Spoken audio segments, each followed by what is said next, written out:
नमस्कार। आज के वीडियो में हम लेकर आए हैं दक्षता आधारित आकलन द्वितीय कक्षा 6 का विषय हिंदी का पेपर, जो कि आज तारीख को आयोजित हुई थी।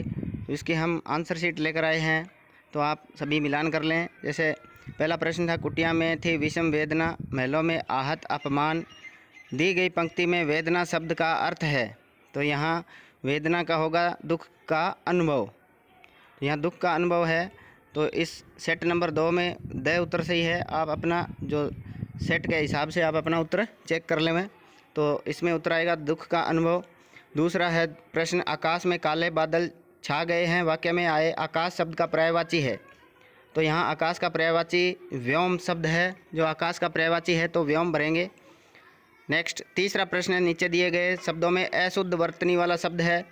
तो जो अनुशासन, स्वीकृत, अनुसंधान, ये सभी शुद्ध शब्द है। अशुद्ध वाला डॉक्टर शब्द है, वो अशुद्ध वर्तनी का है। नेक्स्ट वाला प्रश्न है चौथा, शगुन की दादी ईश्वर को मानने वाली थी।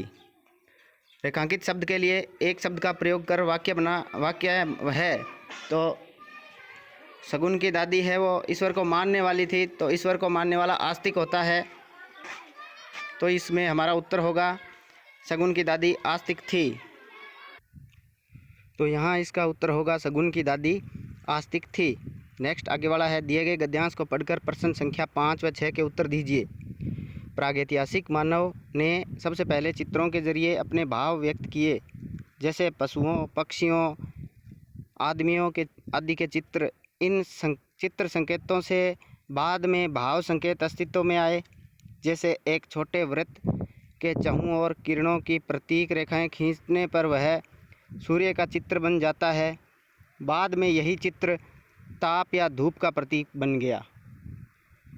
अब प्रश्न दिए गए हैं, इसमें से पांचवा प्रश्न, गद्यांश के अनुसार प्रागैतिहासिक काल में मानव ने कौन से चित्र बनाए थे। तो इसमें जो दिया है विकल्प है, इसमें पशुओं, पक्षियों और आदमियों के जो चित्र बनाए थे। तो इस सेट नंबर 2 के पेपर में द उत्तर सही है, पशु, पक्षियों व आदमियों के चित्र बनाए थे। नेक्स्ट आगे वाला छठा प्रश्न है, गद्यांश के अनुसार मानव द्वारा बनाया गया सूर्य का चित्र किसका प्रतीक बन गया।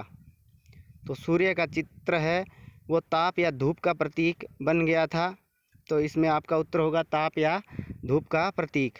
नेक्स्ट सातवां प्रश्न, वह छोटी संतोषी चिड़िया नीले पंखों वाली मैं हूँ। दी गई पंक्तियों में से चिड़िया में कौन सी विशेषता नहीं है। तो चिड़िया की विशेषता नहीं पूछा है यहाँ, तो आप में उत्तर होगा इसमें हरे पंखों वाली चिड़िया। तो नहीं का उत्तर होगा यहाँ हरे पंखों वाली चिड़िया। नेक्स्ट आगे वाला प्रश्न है आठवां, यदि आपका कोई हितैषी आपसे कहता है जैसा बोओगे वैसा ही पाओगे, तो वह आपको सलाह दे रहा है। तो वह कौन सी सलाह दे रहा है। तो वह आपको अच्छा व्यवहार करने की सलाह दे रहा है कि आप अगर अच्छा करोगे तो अच्छा होगा, बुरा करोगे तो आपके साथ बुरा होगा। तो वो अच्छा करने की सलाह दे रहा है, अच्छा व्यवहार करने की। तो आप यहाँ अच्छा व्यवहार उत्तर लिखेंगे। नेक्स्ट नौवां प्रश्न है, यह सोहन की पुस्तक है, वाक्य में सर्वनाम है। तो यहाँ सर्वनाम पूछा है, तो यहाँ यह शब्द है, सर्वनाम दिया गया है, तो यह उत्तर होगा आपका 9वें में यह। नेक्स्ट गद्यांश को पढ़कर प्रश्न संख्या 10 से 12 तक के प्रश्नों के उत्तर दीजिए। तो गद्यांश को पढ़ते हैं, शहर आ जाने पर गांव में सीखे हुए कौशल से तो कोई रिश्ता रहता ही नहीं है। गेहूं, धान के खेतों, सब्जी बागों आदि में जो कौशल हासिल कर रखा था वह भी वहाँ कोई काम नहीं आता है। हुनरमंद दस्तकार और बुनकर आज शहरों में रिक्शा खींच रहे हैं, जिनकी उंगलियां आज भी बेहतरीन वस्त्र बुनने को तरस रही हैं। खेत कामदार जो पेड़ों से फल फूल तथा भवन निर्माण सामग्री प्राप्त करने की विशेष जानकारी रखते हैं, लेकिन अब वह उनके लिए बोझ बन गई है, क्योंकि अब वे पेड़ जंगल उन्हें फिर कभी देखने को नहीं मिलेंगे। इसमें से प्रश्नों के उत्तर देने हैं। 10वां प्रश्न है, किसान के बच्चे किस पाठशाला में सब्जी व अनाज पैदा करना सीखते हैं। तो इसका उत्तर होगा खेत रूपी पाठशाला में, क्योंकि किसान खेत में ही सब्जी और अनाज पैदा करते हैं, तो खेत रूपी पाठशाला में। नेक्स्ट 11वां प्रश्न है, हुनरमंद और बुनकर शहर में रिक्शा खींचने के लिए मजबूर क्यों है। तो इसमें उत्तर है आपका दिए गए विकल्पों में से है हुनर की कदर नहीं होने के कारण। हुनर की कदर नहीं होने के कारण हुनरमंद और बुनकर है वो शहर में रिक्शा खरीदने या खींचने के लिए मजबूर हो गए हैं। नेक्स्ट प्रश्न है 12वां, जिनकी उंगलियां आज भी बेहतरीन वस्त्र बनाने को तरस रही हैं। गद्यांश में ऐसा कहा गया है क्योंकि जो विकल्प दिए गए इनमें है कि उनके बनाए कपड़े कोई नहीं खरीदता। ग्रामीण जो व्यक्ति है उनके बनाए कपड़े कोई खरीदता नहीं है, हाथ से बनाए हुए, इसलिए अब वो उनकी जो उंगलियां हैं वो तरस रही है, तो उनके बनाए कपड़े कोई नहीं खरीदता, उत्तर होगा। नेक्स्ट प्रश्न है, तुम कहाँ जा रहे हो, प्रश्न का सही उत्तर है तुम कहाँ जा रहे हो, तो इसका उत्तर होगा मैं नागपुर जा रहा हूँ, तो इसका उत्तर हो जाएगा। नेक्स्ट 14वां प्रश्न है, सूर्य उदय होते ही सुशीला घूमने आ गई। वाक्य में सूर्य उदय होना पंक्ति का तात्पर्य है, तो सूर्य उदय होना का तात्पर्य है, यहाँ दे रखे हैं विकल्प, इनमें से प्रातःकाल में सूर्य उदय होता है, तो प्रातःकाल आपका उत्तर सही आ जाएगा। नेक्स्ट आगे 15वां प्रश्न है दिए गए नामों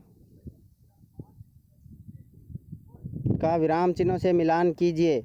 तो यहाँ मिलान करना है तो पूर्ण विराम तो 2 नंबर में दे रखा है, योजक चिन्ह ये 4 नंबर में है, विस्मयबोधक चिन्ह है ये 3 नंबर में ही है, और 4 नंबर जो प्रश्नवाचक चिन्ह है वो 1 नंबर में है। तो आपका उत्तर यहाँ आएगा 2 में 2, 1 में 2, 2 में 4, 3 में 3 और 4 में 1, तो ब उत्तर सही है इसमें। नेक्स्ट आपका प्रश्न है, दिए गए पद्यांश को पढ़कर प्रश्न संख्या 16 से 18 तक के उत्तर दीजिए। यहाँ दिया है, एवरेस्ट की चोटी पर तो झंडा हमने गाड़ दिया है, पर इसको ही अंतिम मंजिल आज नहीं राही मानेंगे। अभी गरीबी के इस ऊंचे पर्वत पर चढ़ना बाकी है, अभी अपड इस मौन हवा से लड़ना जीतना बाकी है। कविता में आए राही शब्द का अर्थ क्या है, तो राही का मतलब है पथिक शब्द हमारा उत्तर आएगा। नेक्स्ट 17वां है, इस कविता में गरीबी को ऊंचा पर्वत कहा गया है क्योंकि गरीबी को ऊंचा पर्वत क्यों कहा गया है, क्योंकि हमारे देश में क्या है, बेरोज़गारी बहुत अधिक है, तो बेरोज़गारी अधिक होने के कारण। नेक्स्ट हमारे 18वां प्रश्न है, कवि कौन सी हवा से टकराने की बात कह रहा है, तो इसमें उत्तर आएगा बिना जानकारी की बात की हवा, तो 18वें में उत्तर है बिना जानकारी की बात की हवा। नेक्स्ट आगे वाला 19वां प्रश्न है, नीचे दिए गए युग्मों में से कमल के पर्यायवाची शब्दों का युग्म है, कमल के पर्यायवाची शब्दों का युग्म है वो इसमें